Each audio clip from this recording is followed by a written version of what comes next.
지난 12월 달에 저희가 그 내부 단락 추정 정확도 시험 평가 인증을 받았는데 해당 내용 설명해 드리도록 하겠습니다. 첫 번째로 시험 방법입니다. 내부 단락 추정 정확도 인증 시험 방법은 시험 대상 셀을 정전류 충전 및 방전 휴지를 반복해서 이제 IP를 노출하고 그다음에 셀을 평가하는 방식으로 진행했고요. 그다음에 시험 1회차부터 5회차까지는 단순 셀만 변경하여서 반복 수행을 진행했고 6회째 시험부터 A셀의 미세 내부 단락을 발생시켜서 시험 진행했고 이상 감지 문구 출력을 확인한 다음 셀 채널을 변경해 가면서 5번 반복 수행하며 진행했습니다. 시스템 구성입니다. 시스템 구성은 배터리 모듈 구조를 모사해서 4직렬 셀을 구성해서 시험을 진행했고요. 그 다음에 사용 배터리 셀 같은 경우에는 EGMP 플랫폼에 들어가는 아이오닉 5, EV6 GV80에 들어가는 배터리 셀을 대상으로 동일한 배터리 셀을 대상으로 시험을 진행했습니다. 시스템 구성 같은 경우에는 내부 단락 기구물 보시는 바와 같이 기구물을 설정했고요. 이제 내부 단락 발생시킬 셀을 기구물에 부착시켜서 이제 진행했습니다. 이제 결과화면 설명을 드리면은 이제 페이지 1부터 4까지 4단계로 구분해서 진행했고요. 그 다음에 페이지 1 같은 경우에는 내부 단락 발생 전 상황이고 페이지 2 경고는 전압, 온도, 순스위치는 정상이나 IP 진단에서는 경고 알람이 나오고요.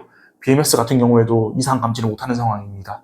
페이지 3 주의 단계는 전압, 온도, 순스위치가 조금씩 이상한 부분이 발견되는 상황이고요. IP 진단은 동일하게 주의 단계로 문구가 출력되고 BMS는 경고 문구가 나옵니다. 그 다음에 페이지 4 위험 단계는 가스 및 화재 발생 단계로 IP 진단은 위험으로 도출되고요. BMS는 에러 코드 생성해서 고장 코드가 올라오도록 되어 있습니다. 이제 시험 결과입니다. 시험 결과는 이제 크게 이제 4가지로 분류했는데요. 정상을 정상이라고 판단하는 경우, 그 다음에 정상을 이상으로 판단하는 경우, 그 다음에 이상을 정상으로 판단하는 경우, 이상을 이상으로 판단하는 경우 4가지 분류가 될 것이고요. 따라서 밑에 표와 같이 총 10번의 반복 시험을 진행했고요. 그 다음에 1번부터 5번까지는 미세 단락이 발생하지 않은 상황이기 때문에 이제 정상을 모두 정상으로 판단해서 추정을 정확하게 잘했다 보시면 될 것 같고요. 6번부터 10번까지는 이상 셀이 한 개씩 내부 단락을 발생시켜서 포함시켰기 때문에 어떤 위치에 이상이 발생했는지 확인하면 정확한 진단을 했다고 보시면 될 것 같은데 이제 진단 결과 보시듯이 전부 다 이상이 발생한 셀을 정확하게 진단했다는 것을 확인하실 수가 있습니다. 이 간략하게 결과 화면을 말씀드리면은 6번 시험 같은 경우에는 채널 1번에서 내부 단락을 발생시켰고 이제 저희 알고리즘 같은 경우에는 주의를 통해 이상 감지를 시행했고요. 그 다음에 7회차 시험 같은 경우에는 이 내부 단락 발생 셀을 채널 4번으로 이동시켜서 진단해서 바로 4번 채널에서 주의 알람이 발생한 걸 확인하실 수가 있고요.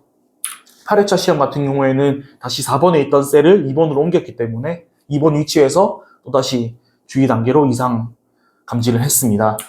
또 9회차 시험 같은 경우에는 다시 2번에 있던 셀을 3번 위치로 이동을 시켜서 이제 채널 3번에서 주의 단계 이상 감지 알람이 나왔고요.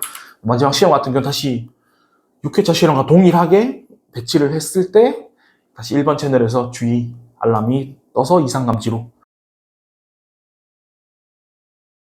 이상이 발생한 셀의 위치를 정확하게 찾아낼 수 있고 그 다음에 이상이 발생하지 않았을 경우에는 이거를 정상으로 인식한다는 것을 이번 시험을 통해서 인증을 받았다고 생각합니다.